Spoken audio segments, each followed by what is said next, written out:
In Philippians, chapter 2, verse 12, I believe, St. Paul talks about working out one's salvation with fear and trembling. In the Orthodox Church, we take that verse, along with many other verses of the Scriptures, and we believe that this is part of our active participation in the process of salvation.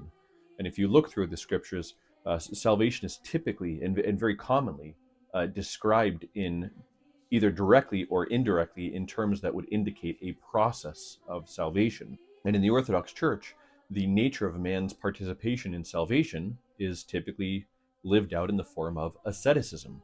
In other words, to be a Christian means to live ascetically. And if we do not practice asceticism, I don't know that we can really call ourselves Christian. Forgive me, but I don't know that we can really call ourselves Christian, or at least I don't know that we can say we are living a Christian life. St. Paul goes as far as to say with his asceticism that he beats himself or pummels himself. We'll talk about that verse in a little bit, but the idea there, he says, is that he's not beating back external enemies. He's not beating back, he says he doesn't beat the air, but he pummels himself. And what's really remarkable about this is St. Paul writes this after talking about all the ways in which he has been involuntarily suffering in different places of the Scriptures. In different letters, he talks about all his involuntary sufferings. But he also took on voluntary suffering by beating himself, putting himself through more difficulties. Why? Why? Well, the simple reality is that asceticism understands that you cannot live a spiritual life and an earthly life at the same time and have those two things be bedfellows. They simply don't go with one another. If you live an earthly life seeking earthly pleasures, your spiritual life is weakened. But if you want to strengthen your spiritual life, then you live that more and you reject earthly pleasures, even to the point of pushing against them in ways that are very uncomfortable. As an example, you see this in St. Paul's writing to the Galatians, chapter 5, verses 16 to 17. He says, I say then, walk in the Spirit, and you shall not fulfill the lust of the flesh. For the flesh lusts against the Spirit, and the Spirit against the flesh. And these are contrary to one another. So along the way, I want to highlight some of the points that we're making, and we've made two main points so far. Number one, we've made the point that asceticism, self-denial, and actions of self-denial unto personal discomfort and suffering are essential to Christianity. That's point number one. Essential point number two is that a worldly life and a spiritual life are, in the Scriptures, opposed to one another. They fight one another, so they cannot be intermixed. We try to intermix them. We try to find some sort of balance there, but they can't be intermixed. We're either living for Christ or we're living for ourselves, which we'll talk about in future lectures. So there are many other passages we could talk about from the Scriptures, but there's no, I think it was St. Ignatius Brahnchananov, I believe, I could be wrong about that, who said that the most ascetic book ever written is the New Testament. If you read Looking for Asceticism in the New Testament, you will find that it is the most ascetic book ever written. It has a very high calling for what it means to follow Christ. Philosophers and early Christians talk about how the soul can be divided into three parts. The highest part is the intellect, the second part the active part or will, and the third part the sensual or desirous part. Now in each of these parts, there's a fallen nature, which is unnatural to man, and then there's the sanctified part. And asceticism is seeking to take us from the fallen state to the sanctified state. So let's talk about what these are with the intellect at the top. In the fallen state, the mind is scattered. It loves distraction, which is why one of the greatest teachers for a fallen intellect is our phones and social media, which is with shorts and things like that. It's meant to addict you to distraction. So it's designed for that, to keep your attention and to keep it scattered. So in the fallen state, the intellect or mind is scattered. It lacks focus. It is attracted to and stuck on the things of this life. When it is sanctified in its truly natural state, the way God intended, everything experienced and observed leads to a yearning for the ideal, the divine. So the divine is always focused upon spiritual realities, beauties, truths. Those are what we really focus on, and everything leads to that. With the second part, the active part, in the fallen state, the fallen will seeks to acquire what is pleasant and comfortable all the time, and selfishness often reigns. In a sanctified state, it desires unselfish deeds of service and sacrifice and the acquisition of the virtues. That's what it really desires for itself. And finally, the sensual or desirous part, in the fallen state, it focuses on pleasing the senses, seeks to obtain what is pleasant and comfortable to the body and to avoid whatever is not.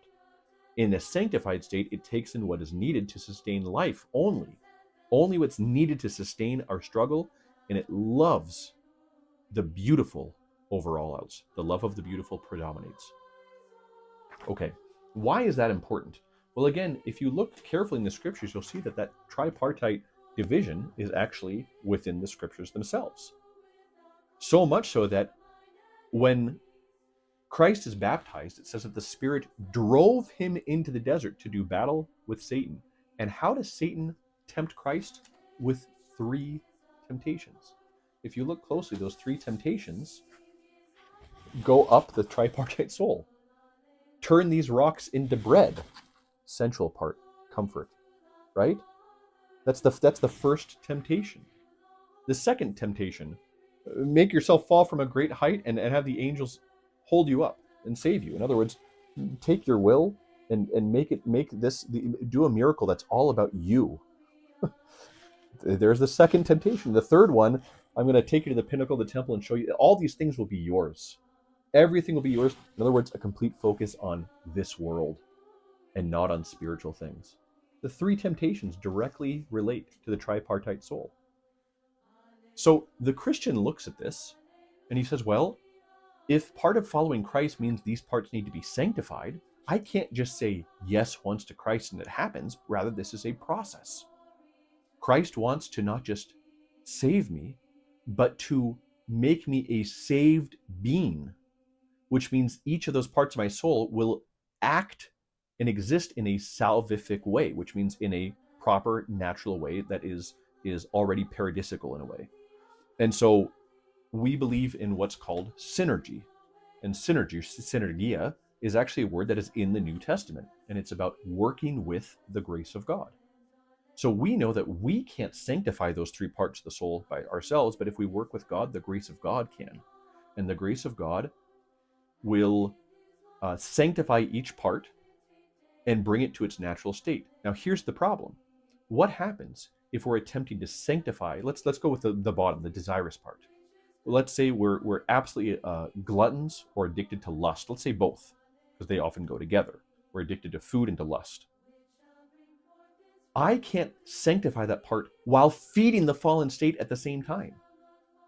I can't indulge in constant love for food and for the flesh and seek sanctification from God at the same time. So I need to work with grace to get over my addiction and to move towards the virtuous side of those things and sanctify that part of the soul, which means I need to deny myself, the false self.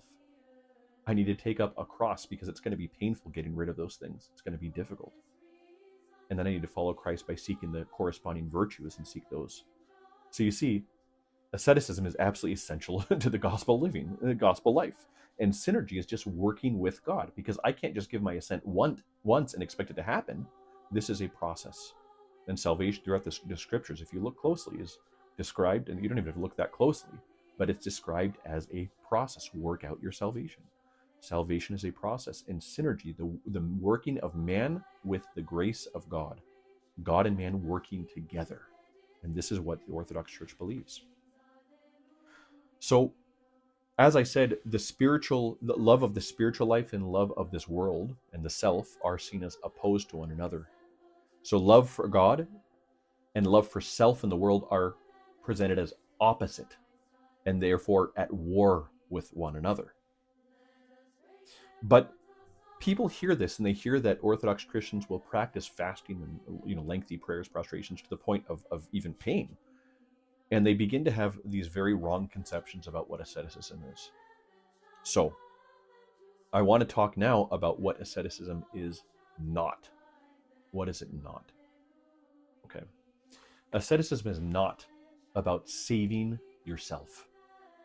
No, it's about making room for grace in our hearts, a grace which itself will save us. I can't fill my heart with the things of this world. This is really the next lecture. We'll talk a lot about this, but I can't fill it with the love of things of this world and expect love for God to still fit. I either have to put Christ there or the world, but not both, because Christ won't dwell in a completely unclean place. He'll come and clean it if I ask him to, but I have to work with him in that. So it's not about saving the self. Grace saves, but we need to make room for that grace. It's not about moralism or salvation imputed from the outside. What do I mean by moralism? I mean, it's not about just simply doing the right thing in different situations. And I include with that salvation be imputed from the outside. Christ dies on the cross and resurrects, and suddenly I ask for salvation, boom, it's given to me. But salvation must dwell on the inside, which means inner transformation and transfiguration. Inner transformation means being transfigured by grace and having heaven dwell within the heart. And simply doing the right things in the right situations is not going to do that. It's about a deeper transfiguration of the inner man. 3, it's not about merely imitating Christ. I don't know how we could even go about imitating Christ, because he constantly said and did things that were very unexpected. It's not about just imitating him. It's about making a throne for Christ within ourselves, within our hearts. It's about taking Christ and not just saying, I want to be like you, but rather, I actually want you to dwell inside of me. It's no longer I who live, but Christ lives in me, St. Paul says. It's not about masochism. This is very important. It's not about a love for suffering. It's not about loving beating myself up. It's not about taking a sick pleasure in pain. Pain and suffering were not intended by God, but now, because Christ went through his own pain and suffering, it's been sanctified for us, and we can utilize it. We can utilize the things that were not intended for man and utilize them for salvation. But it's not about loving the pleasure. It's about loving Christ.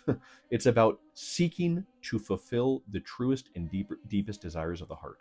And we'll talk about that again in future lectures.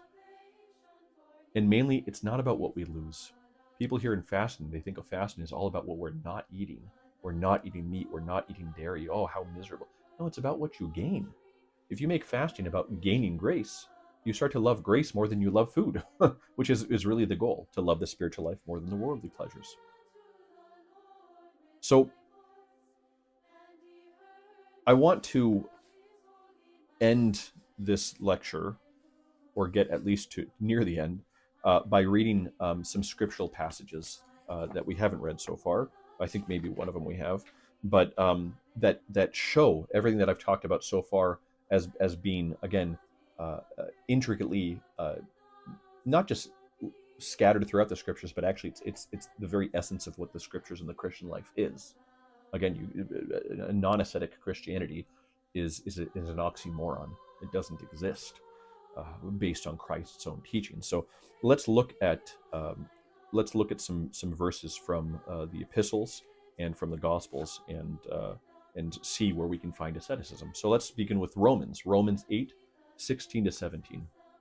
The Spirit himself bears witness with our spirit that we are children of God, and if children, then heirs, heirs of God and joint heirs with Christ, if indeed we suffer with him, that we may also be glorified together. This is actually my 2 favorite verses of the scriptures. We could talk about them for many, many hours. I won't, but listen to the expectation there. We are only children and heirs, joint heirs with Christ, if we suffer with him. This idea that I've heard, that if you're suffering, it means it's because you lack faith, is completely anti-biblical. It is not scriptural whatsoever. That's not what the scriptures say. The scriptures say if we want to be glorified with Christ, we must suffer with him. So suffering is part and parcel of the Christian life. Matthew chapter 11, verse 12. And from the days of John the Baptist until now, the kingdom of heaven suffers violence, and the violent take it by force. I've heard many commentaries from Protestants on this particular verse that really stretched it to try to fit the once saved, always saved mentality. No, The Orthodox understanding is that the kingdom of heaven suffers violence, and the violent take it by force, because we are violent first and foremost with ourselves. Like St. Paul, we pummel ourselves. Acts 14, verses 21 and 22. And when they had preached the gospel to that city and made many disciples, they returned to Lystra, Iconium, and Antioch, strengthening the souls of the disciples, exhorting them to continue in the faith, and saying, we must, through many tribulations, enter the kingdom of God. This is how we enter the kingdom. The path is through many tribulations. Romans 12, verse 1, I beseech you, therefore, brethren, by the mercies of God, that you present your bodies a living sacrifice. We need to sacrifice our bodies, wholly acceptable to God, which is your reasonable service. It's interesting here, to present your bodies a living sacrifice. This is not just about a mental faith. It is about a living, working faith, to present the body as a living sacrifice. 2 Corinthians, so a few of these are a little bit longer. This one's a longer one. 2 Corinthians chapter 6, verses 4 to 10.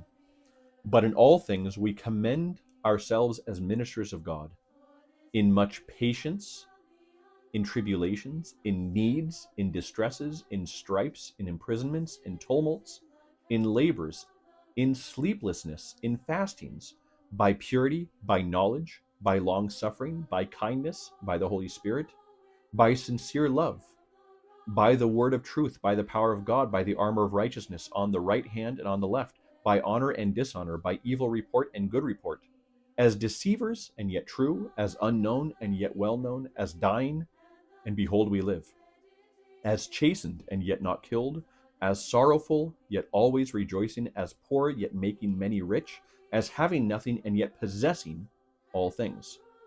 The reason I put these verses in here is, notice St. Paul already listing a bunch of involuntary suffering, then inserts into the middle of the list additional voluntary deprivations and sufferings, sleeplessness, fastings, labors. It's an incredible thing. 2 Timothy chapter 2, verses 11 and 12. This is a faithful saying, for if we died with him, we shall also live with him. If we endure, we shall also reign with him. If we deny him, he will also deny us. So we must die with Christ daily. Remember, being crucified, being crucified, be dying daily, and continue enduring. Ephesians chapter 4, verses 17 to 24. This I say, therefore, and testify in the Lord, that you should no longer walk as the rest of the Gentiles walk. No, we can't live like the world. He's saying right here, do not live like the rest of the world, in the futility of their minds, having their understanding darkened, being alienated from the life of God, not just having a different mindset, the life of God, because of the ignorance that is in them, because of the blindness of their heart, who, being past feeling, have given themselves over to lewdness, to work all uncleanness with greediness. But you have not so learned Christ, if indeed you have heard him and have been taught by him, as the truth is in Jesus, that you put off concerning your former conduct the old man, which grows corrupt according to the deceitful lusts, and be renewed in the spirit of your mind, and that you put on the new man, which was created according to God in truth, in true righteousness and holiness. 1 John chapter 2, verses 16 and 17. For all that is in the world, the lust of the flesh, the lust of the eyes, and the pride of life. Let me pull this out again. You notice anything? The lust of the flesh, the lust of the eyes, and the pride of life, tripartite soul, is not of the Father, but is of the world. And the world is passing away, and the lust of it. But he who does the will of God abides forever. We cannot love the things of this world and Christ at the same time, not in the same way. Finally, 1 Corinthians chapter 9, verses 24 to 27. Do you not know that those who run in a race all run, but one receives the prize? Run in such a way that you may obtain it. Just don't relax in the spiritual life. Live the spiritual life hard to the point where you're trying to win a crown, that you're trying to be first. Strive that much.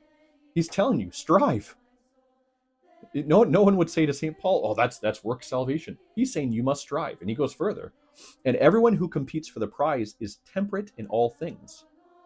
Now they do it to obtain a perishable crown, but we for an imperishable crown. What does he mean they're temperate in all things? He means to train for a race, they're careful in what they eat, they're careful in sexual relations, they're careful in all their conduct and what they do, in their sleep schedule, in working out. They make themselves very uncomfortable, all for a perishable crown. If we're going for an imperishable crown, we should do the same thing to a much greater degree. That imperishable crown is the heavenly kingdom, the glory of the heavenly kingdom. And he's saying we should outdo them in asceticism. Exactly what he's talking about. Therefore, I run thus, not with uncertainty. Thus I fight, not as one who beats the air, but I discipline my body and bring it into subjection, lest while I have preached to others, I myself should become disqualified. This translation, New King James, says discipline my body. Others say pummel. He beats down his body so that his body doesn't call the shots. He's saying to his body, you are a servant to my soul, and my soul serves God. And therefore you need to be beaten into submission, asceticism. He beats his own body. This makes no sense with a once saved, always saved mentality or externally imputed salvation. It is one who's trying to transfigure the whole, so he's properly ordered. His whole being is trying to transfigure. And he describes asceticism as necessary to the Christian life. The body is constantly screaming for attention. And this is the third big bullet point I want you to understand, is that this is about properly ordering ourselves. Because we live upside down. We live with the body calling the shots, the soul serving the body, and God getting a third thought, if at all. No, it doesn't work that way. We serve the will of God first, the soul serves God, and the body should serve the soul. But because we're disordered, we have to forcefully, kingdom of heaven is taken by violence, violently right that. The body is constantly screaming for attention, saying, what about me? What about my wants? What about my needs? Screams for comfort, for distraction, for ease, for entertainment. In indulging it, we weaken the soul. But the body is not just to be ignored, its cries. We don't just try to ignore it. That's just force of will. We try to transfigure it and put it in its place, which means it needs to be beaten into submission, putting it in its proper place, in service to the soul, which again serves God. Now, final point 4, because I said asceticism is not about what you lose, but about what you gain, asceticism is not a dour, sad, miserable prospect. If you're hearing it that way, it's because love is disordered. You love the things of this world, like we all do. But it becomes joyful when we love Christ more. You know, I may love a hamburger, but I don't miss it too much when instead of a hamburger, I'm offered a really good steak. I love the steak more. If we love spiritual things more, this isn't about deprivation and sadness. So asceticism is a joyful path for Christians. That's point 4. It seeks to be Christ-pleasing rather than me-pleasing by ridding ourselves of worldly things that distract us from Christ. And it also involves rejecting self-love, which always leads to disappointment. Again, something we'll talk about in future lectures.